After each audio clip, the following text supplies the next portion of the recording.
করেছেন বলেন তো?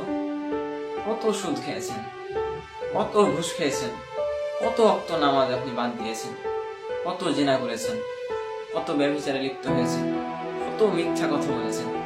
এত এত পাপ করার পরও আপনি নিশ্চিন্তে দুনিয়ার মধ্যে চলাফেরা করছেন।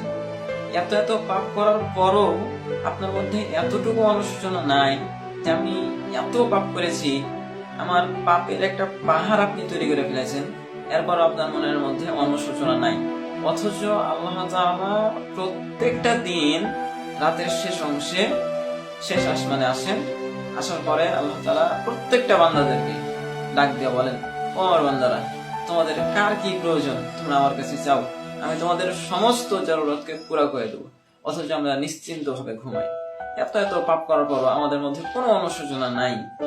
এই যে আমাদের মধ্যে অনুশোচনা নাই, আমরা আল্লাহ তাআলার কাছে মাফ চাচ্ছি না, আমরা পাপ করেছি, আমাদের মধ্যে অনুশোচনা থাকবে। এরপরেও আল্লাহ তাআলা আমাদের কাছে আসছেন, তাদেরকে আল্লাহ তাআলা বলছেন যে তোমাদের কার কি লাগবে তোমরা আমার কাছে চাও। এরপর আমরা চাচ্ছি না, কত বড় হতভাগা একবার চিন্তা করেছেন?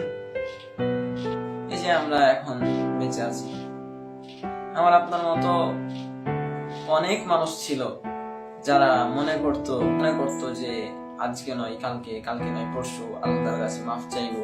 এই যে মাফ চাইবো করতে করতে তারা কবরে চলে গেছে। অনেক মানুষ আছে কবরে চলে গেছে। এখন এভাবে যদি আমি উদাসীন ভাবে চলে যাই কবরে, তাহলে আমাদের হালতটা কি হবে চিন্তা করেছেন?